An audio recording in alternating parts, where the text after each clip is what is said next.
remember those true crime shows, the ones we'd stay up late to watch? Yeah. You know, where the case just kept twisting and turning? Yeah, definitely. Well, today's deep dive, it kind of feels like one of those. Oh, wow. Okay. We're going to unravel the story of Ranella Leaf.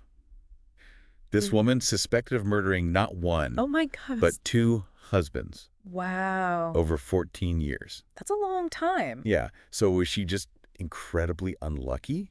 Yeah. Or was she like a cunning black widow, All right. you know, weaving a deadly web? Oh, I like that. Yeah. Yeah. So that's what we're going to try to figure out today. So buckle up Okay. and don't forget to subscribe to The Deep Dive for more stories like this. Yeah, this is going to be a good one. What makes this case so fascinating is how it really throws a wrench in the whole idea of like clear-cut evidence. Oh, yeah. For sure. So let's start at the beginning. Okay, so picture this. 1992, Ranella's first husband, Ed Dossett, he's found dead in a field. Okay. And the initial ruling, tragic accident, Mm-hmm. you know, trampled by cattle. Right. But here's where things take a turn. 11 years later, Ranella's second husband, David Lee, dies from a gunshot wound. Yeah. And get this, David, he was Ed's best friend. No way. Yeah. That's crazy. And that's really where the mystery starts, I think. Yeah. Because Ranella, she claims it was a suicide. But the medical examiner, he pushes back. He says, no, this is a homicide. So it's like a whodunit, right? Right. Straight out of a crime novel. Yeah. So they find a gun near David, but the blood spatter on the wall doesn't really line up, and there's no gunshot residue on Ranella. Oh, wow. See, that's suspicious right there. It is, yeah. And you also got to remember, Ranella was married to the district attorney general Oh, right. when Ed was alive. Yeah, So yeah. you can imagine how complicated it got trying to investigate and prosecute this whole thing. Oh, for sure. So we've got this cloud of suspicion hanging over Ranella. Right. And she's described as confident. Some even said she was controlling. Mm-hmm. And then we get not 1, not 2, but 3 trials. 3? Yeah. The first one, it ends with a hung jury, Yeah. but they were leaning toward conviction. Okay? Second trial, she's found guilty of first-degree murder. Wow. Gets sentenced to life. But hold on, because that's not the end of the story. The verdict gets completely overturned. What? Why? So, turns out, the judge presiding over the case was struggling with a drug addiction. No. Yeah, which raises serious questions about, his judgment and the fairness of the whole trial. So this leads to the third trial. And that's where things get really interesting. Okay, I'm listening. So they brought the actual blood-stained bed from the crime scene into the courtroom. Whoa, really? Yeah. And then the defense team, they actually demonstrated how David could have shot himself. Wow, that's interesting. It was. So what did the prosecution say about all that? Well, they had a strong point, too. They focused on a phone call that Ranella made to David's daughter on the morning of his death. Oh, what was said in that call? Yeah, it was weird. She asked if anyone had seen David. And she mentioned that he went to work out without eating breakfast. Which seemed strange, considering, she had just left him at home. Yeah. So what was the prosecution trying to say with that? Their argument was that this call, it was like a carefully constructed alibi, Okay. an attempt to distance herself from the crime. But it might have actually backfired. Interesting. Yeah, and just when you think the jury's about to make a decision, something unexpected happens. Oh, no. The judge, he drops a bombshell. He grants what's called a Rule 29 motion. Okay, and what does that mean? Basically, he throws out the case, says there's not enough evidence. Wow. And he does this before the jury even starts deliberating. Oh, wow. Case dismissed, no chance for appeal. And what about the jurors? What did they think? Several of them later said that they were leaning towards a guilty verdict. Oh, wow. So the judge really went against what they were thinking. He did, Yeah. but he emphasized that there was no solid evidence placing Ranella at the scene, right? And he also expressed concern that the jury might be swayed by emotions rather than focusing on the hard evidence. Yeah, that's a good point. It makes you think, how much should emotions play a role in these legal proceedings? It's a tough question. It is, yeah.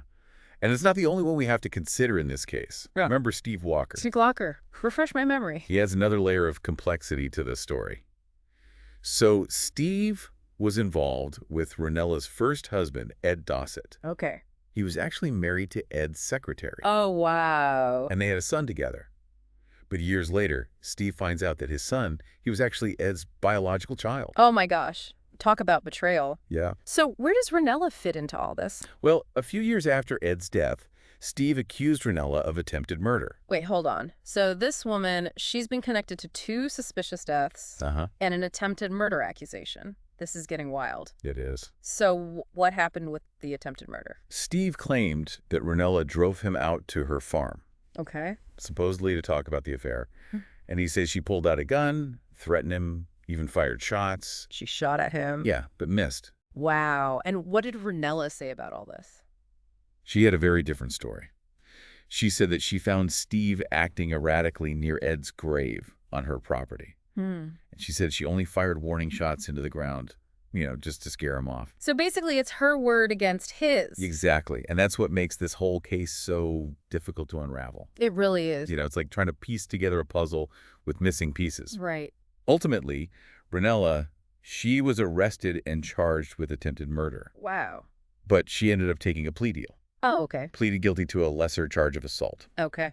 After 6 years, her record was expunged. So even before David's death, there's this cloud of suspicion hanging over her. There is. Makes you wonder, was there like a pattern of behavior here? That's a good question, right? It is, yeah. We've covered a lot of ground already. The mysterious deaths, the conflicting evidence, the dramatic trials, and now this shocking attempted murder accusation. It's almost impossible to keep up with all the twists and turns.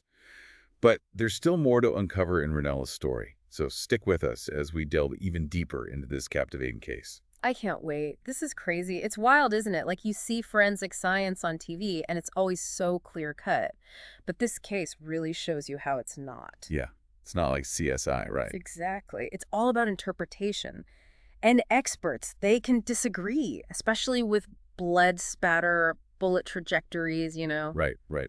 And you mentioned earlier the blood spatter in David's death. It didn't match up with a suicide.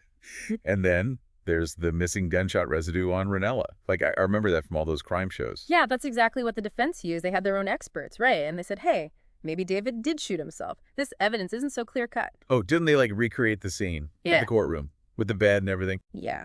It was pretty dramatic. They wanted to show the jury that suicide was possible, to, visually challenge what the prosecution was saying. I mean, think about it.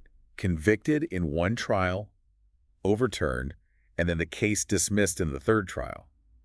That's insane. It really shows you how complicated the legal system can be. Remember, the burden of proof is beyond a reasonable doubt. That's a high bar, and the judge, he felt they didn't reach it. The prosecution, they did drop the charges about Ed's death, right? Yeah, they did. After Ranella was convicted for David's murder, but then, of course, that got overturned, so everything's back in question again. So Ed's death, it was ruled an accident at first, right? He was found in the field. They thought he was trampled by cattle. Yeah, initially, but that changed, remember? Oh, right. Same medical examiner who ruled David's death a homicide, he looked at Ed's file again, more thoroughly this time, and he determined Ed actually died from a morphine overdose. Whoa, okay, so that's a big change. And it makes things even more suspicious, don't you think? 2 husbands, 2 unusual deaths. It's hard to ignore that pattern. It does make you wonder. But even with all the twists, the suspicions, even the attempted murder thing, she was never found guilty of any crime. That's true. But you know what they say, where there's smoke, there's fire. It's tough to think there might not be more to this story. I know what you mean. It stays with you, this case. It makes you think about, the limits of our justice system, and whether the truth is always found. What about the judge dismissing the case in that third trial? Do you think he robbed the jurors of a chance to, give their verdict? Maybe. But he also had to ensure a fair trial. He clearly believed there wasn't enough evidence for a conviction, and his decision, it upholds that principle, right? Innocent until proven guilty. It's tough. You have jurors who might have said guilty, but the judge is upholding the law. Where's the line between those two things? Exactly. And that's what makes it so interesting. It's not black and white, this case. It's got all these layers. What about public opinion? Did the media play a role in how people saw Ranella? Oh, absolutely. The media's powerful. They shape narratives. And in her case, she was often portrayed as a, black widow. Manipulative. Dangerous. Yeah, that's a hard label to shake. Yeah. Even if you win in court. For sure. It shows you how important it is to think critically about the media, how they frame things. We got to remember there's usually more than one side to a story. It makes you think about our own experiences too, right? Like all those crime shows we watch.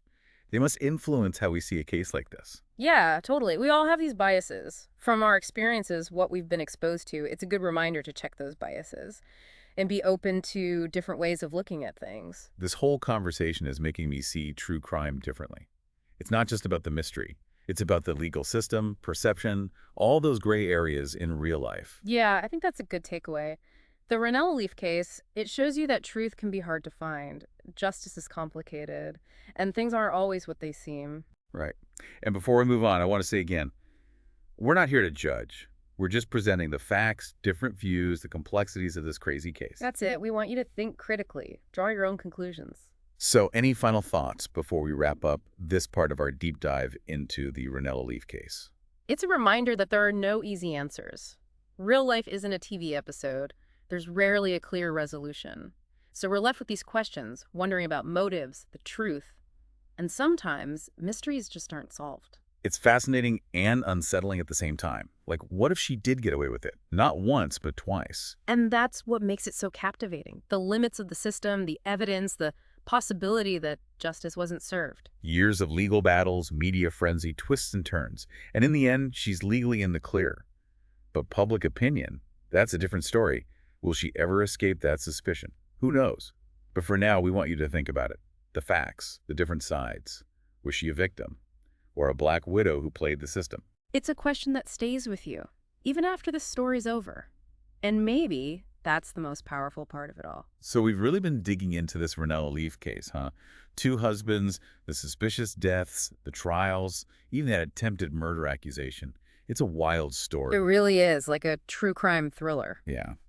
So as we wrap up, what are your final thoughts on this whole thing? You know, it gets under your skin, this case. At first glance, it's got everything right. The mystery, the suspicion, you think maybe there's a cold-blooded killer, but then you dig deeper, and it's so much more complex. It makes you think about justice, about how hard it can be to find the truth. It's like she's a puzzle, but with some pieces missing. We've looked at the evidence, heard both sides, but that question remains. Was she a victim, or did she make this happen? That's the question, isn't it? It's what makes it so fascinating. We can guess, look at the evidence, form opinions, but we may never know for sure. It's unsettling, right? The Yeah. idea that someone could get away with murder. Not once, but twice. It makes you think about the limits of our justice system. Does it really protect the innocent and punish the guilty? Or can people slip through the cracks, even with all the suspicion? I keep thinking about the judge dismissing the case. Before the jury could even decide. He said there wasn't enough proof. And that's a core part of our system. Innocent until proven guilty. Right, but then you have the jurors who might have gone the other way. It's a tough balance, isn't it? The judge upholding the law versus the jury's potential verdict. And we can't forget the media. They painted her as a black widow. That image, it sticks. Definitely. It shows how powerful the media is, how they shape what we think, even if someone is cleared legally. And then there's the Steve Walker incident, the attempted murder. It adds another layer to her story. It's hard to ignore, right? You have to wonder, was there a pattern there? Something connecting all these events. So we've covered it all. The deaths, the trials, the accusations. And I'm left with this unease, this feeling that there's more we'll never know. I think that's the point. Real life isn't neat and tidy like a TV show. There aren't always clear answers. We have to accept that uncertainty, look at the gray areas, and realize that sometimes the truth stays hidden. This has really changed how I see true crime. It's not just about the mystery.